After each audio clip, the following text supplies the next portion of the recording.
আসসালামু আলাইকুম। ষষ্ঠ শ্রেণীর প্রিয় শিক্ষার্থীরা, আজকে আমরা দেখব নীল নদ আর পিরামিডের দেশ সৈয়দ মুজতবা আলী।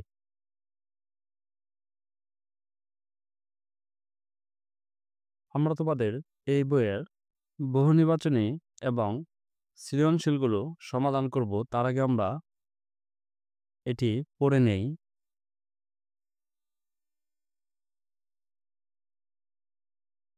সন্ধ্যার দিকে জাহাজ সুয়েজ বন্দরে পৌঁছল।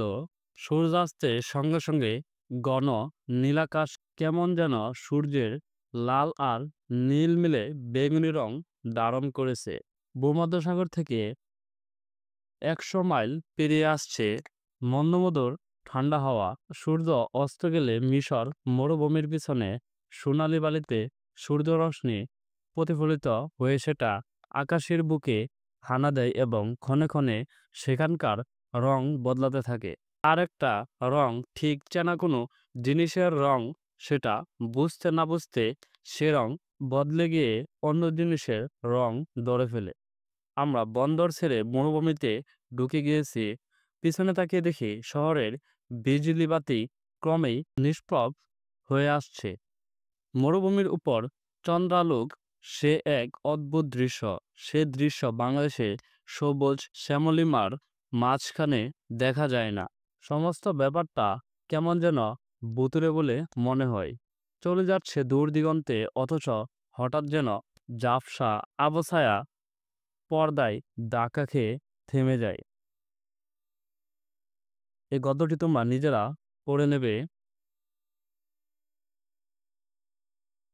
এখানে কিছু শব্দার্থ দেওয়া আছে, এগুলো ভালো করে তোমরা দেখে নেবে। আমরা দেখে নেই অনুশীলনী বহু নির্বাচনী প্রশ্ন ১। কোন দেশকে পিরামিডের দেশ বলা হয়? ক. সুদান, খ. সৌদি আরব, ঘ. ইরান, ঘ. মিশর। উত্তরটি হবে ঘ. মিশর। ২। সৈয়দ মুজতবা আলী কায়রোকে নিশাচর শহর বলেছেন কেন? ক. রাতে আলোকিত শহর দেখতে পাওয়া যায় বলে। খ. কায়রোর রাস্তা খাবারের গন্ধে ম ম করে বলে। ঘ. এমন চেহারার আর কোনো শহর দেখেনি বলে। ঘ. রেস্তোরাঁ ক্যাফেগুলো খদ্দেরে গিজ গিজ করে বলে। উত্তরটি হবে ঘ। তারপর ৩ ও ৪ নংয়ের জন্য আমরা এই উদ্দীপকটি দেখে নেই। বাংলাদেশের কুয়াকাটার নয়নাভিরাম দৃশ্য দেখে সকলেই মুগ্ধ হয়। এর সূর্যোদয়ের অপরূপ সৌন্দর্য, ঊষর আকাশের নজর করা রং যেমন মন ছুঁয়ে যায়, তেমনি সূর্যাস্তের মোহময় বর্ণিলরূপও হাতছানি দিয়ে ডাকে। এখন দেখে নেই ৩ নং প্রশ্নটি। উদ্দীপকটি নীল নদ আর পিরামিডের দেশ ভ্রমণ কাহিনীর সাথে কোন দিক থেকে অধিকতর সাদৃশ্যপূর্ণ? ক. প্রাকৃতিক সৌন্দর্য, খ. আলোর খেলা, গ. সূর্যোদয় ও সূর্যাস্ত, ঘ. সাগর পাড়ের দৃশ্য। ৩ এর উত্তরটি হবে খ. আলোর খেলা। ৪ নং। উক্ত সাদৃশ্যপূর্ণ দিকটি মানুষের মনে ১. প্রফুল্লতা আনে, ২. ভ্রমণবিলাসী করে, ৩. কল্পনাবিলাসের জন্ম দেয়। উত্তরটি হবে ক. ১ ও ২। তারপর দেখে নিই তোমাদের এখানে সৃজনশীল ১ এ ৪টি প্রশ্ন আছে। আমরা ৪টি সমাধান করব। তার আগে আমরা এই উদ্দীপকটি দেখে নেই। আমরা কয়েকজন বন্ধু গ্রীষ্মের ছুটিতে সেন্ট মার্টিন দ্বীপের উদ্দেশ্যে রওনা হলাম। উদ্দেশ্য ছিল দু চোখ ভরে প্রাকৃতিক দৃশ্য উপভোগ করা। ঢাকা থেকে চট্টগ্রাম, আবার সেখান থেকে কক্সবাজার গেলাম। সেখান থেকে সেন্ট মার্টিন, কি অপূর্ব দৃশ্য আর সৌন্দর্যের মাখামাখি। কোরাল পাথরের সরাসরি সেন্ট মার্টিনের এক বিশাল অহংকার। এছাড়াও আছে নীল পানির এক রাজপুরী, সেখানে কচ্ছপেরা আবাদে ঘুরে বেড়ায়, ডিম পাড়ে, কাকড়ারা দল বেঁধে আলপনা আঁকে। সেন্ট মার্টিনে না গেলে প্রাকৃতিক সৌন্দর্যের এই লীলাভূমি অদেখাই থেকে যেত। এখন দেখে নেই ক. নীল নদ আর পিরামিডের দেশ কার লেখা? চলো আমরা এই কয়ের উত্তরটি দেখে নেই। কয়ের উত্তরটি হচ্ছে নীল নদ আর পিরামিডের দেশ ভ্রমণ কাহিনীর রচয়িতা সৈয়দ মুজতবা আলী। আমরা কয়ের উত্তরটি দেখে নিলাম। তারপর দেখব আমরা খ, উটের চোখগুলো রাতের বেলা সবুজ দেখাচ্ছিল কেন? চলো আমরা এই ক্ষয়ের উত্তরটি দেখে নেই। ক্ষয়ের উত্তরটি হচ্ছে রাতের বেলা উটের চোখের উপর মোটরের হেডলাইট পড়ায় চোখগুলো সবুজ দেখাচ্ছিল।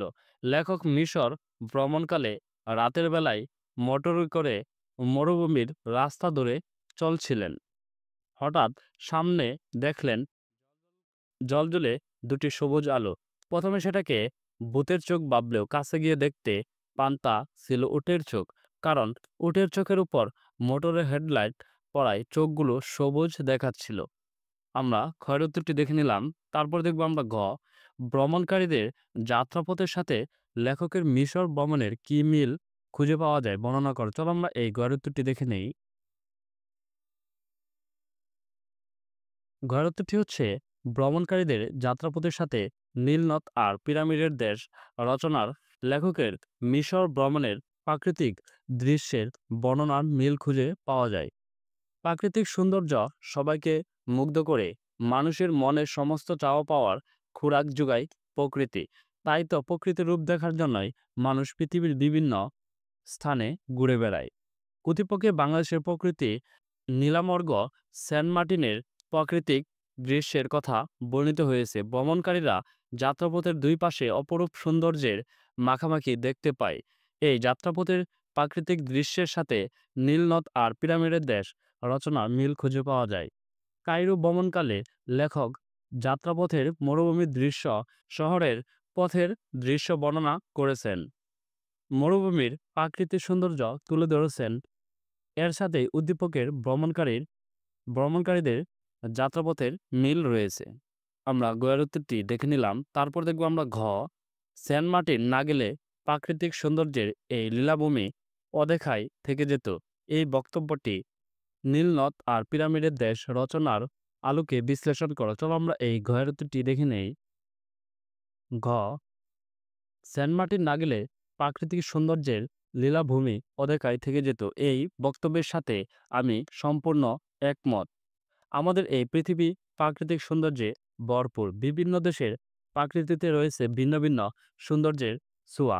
কোথাও রয়েছে সুবিশাল সাগর, কোথাও মরুভূমি, কোথাও পাহাড়, কোথাও বা নদী অনাবিল সৌন্দর্য।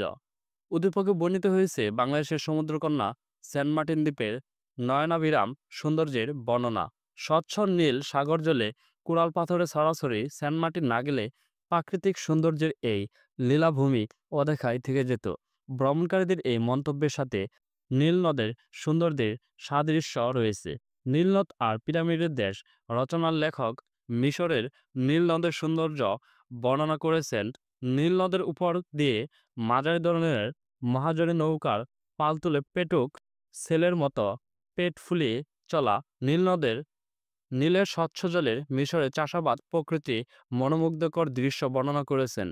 এই বর্ণনার সাথে উদ্দীপকে সেন্ট মার্টিন দ্বীপের প্রাকৃতিক সৌন্দর্য বর্ণনার সাদৃশ্য খুঁজে পাওয়া যায়। ধন্যবাদ শিক্ষার্থীরা, আমরা দেখে নিলাম তোমাদের সৃজনশীল এই 4টি সমাধান। আগামী ক্লাসে আমরা দেখব সৃজনশীল 2। এটি আমরা আগামী ক্লাসে দেখব।